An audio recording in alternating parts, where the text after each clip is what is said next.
अस्सलाम वालेकुम viewer, today's my topic is complex number. सबसे पहले हम देखेंगे कम्प्लेक्स नंबर होता क्या है। हम क्वाड्रेटिक इक्वेशन को सॉल्व करते हैं। अब हमने एक टाइप लिया क्वाड्रेटिक इक्वेशन की ये वाली, ठीक है। हमने इसके निकाले रूट्स। जब हमने रूट्स निकाले तो +4 इधर क्या हो जाएगा माइनस इस साइड पे आ गए। जब हमने इसका स्क्वायर रूट लिया तो इसका आंसर यूँ है, लेकिन हम इसका स्क्वायर रूट डायरेक्ट फाइंड नहीं कर सकते।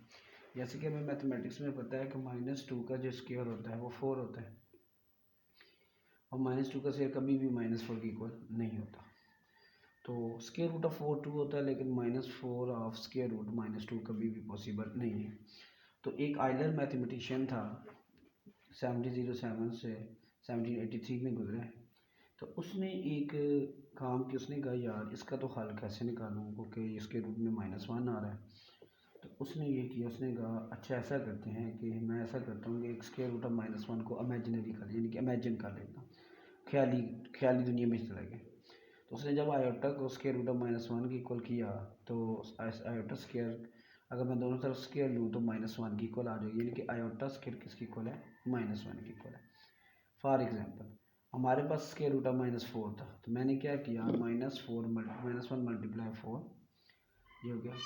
लेकिन हमने क्या किया, हमारे पास स्क्वायर रूट की प्रॉपर्टी होती है कि हम -1 और स्क्वायर रूट 4 इसको अलग-अलग लिख सकते हैं मल्टीप्लाई।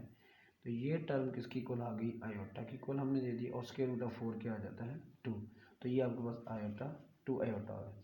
उसके बाद एक गॉस था, गॉस जो बेसिकली एक इमेजिनेशन था, और ये एक ऐसा साइंटिस्ट था जिसके ने हमेशा फिजिक्स के अंदर भी आपने गॉसियन सरफेस पढ़ा होगा। तो ये एक इमेजिनेशन थ्योरी देता है। तो उसने एक अलजेब्रिक इक्वेशन बनाई जिसका नाम था a प्लस आयोटा b, ठीक है। इसमें जो a और b है ये एक रियल नंबर है, लेकिन इसका जो a पार्ट है वो रियल पार्ट है और इमेजिन b क्या है, इमेजिनरी पार्ट है। तो हम इसको जब लिखते हैं तो इस फॉर्म में लिखते हैं, ठीक है। तो हम कुछ इसकी प्रॉपर्टीज़, अभी मैंने इसके ऊपर 2 प्रॉपर्टी डिस्कस की हैं, इसके बाद हम उसकी नेक्स्ट प्रॉपर्टीज़ भी डिस्कस करेंगे। तो जैसा कि पता है कि फर्स्ट लेट करें कि z1 x1 plus iota y1 है, z2 प्लस आयोटा y2। हम कैसे एक दो कम्प्लेक्स नंबर को ऐड कर सकते हैं।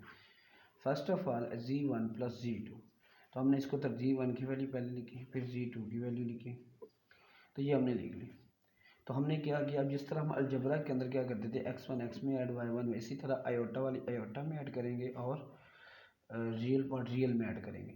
तो x1 प्लस x2 ये ऐड कर दी हमने, और y1 प्लस y2 ये हमने इसमें से क्या किया, आयोटा कॉमन आ रहा है, तो आयोटा कॉमन आ जाएगा, x1 plus x2 iota common y1 plus y2। उसके बाद आ जाता है सब्सट्रैक्शन। क्या आ जाता है, सब्सट्रैक्शन। अगर हम सब्सट्रैक्शन को देखें कि z1 minus z2 is equal to, z1 हमने लेट किया होता ये x1 प्लस आयोटा y1 और z2 x2 plus iota y2। तो जब भी माइनस आ जाए तो आपने इस ब्रैकेट का इस्तेमाल लाजमी करना है, ब्रैकेट का इस्तेमाल ला, ताकि आपकी माइनस की जो गलती है वो ना हो जाए। तो x1 plus iota y1 minus x2 minus iota y2।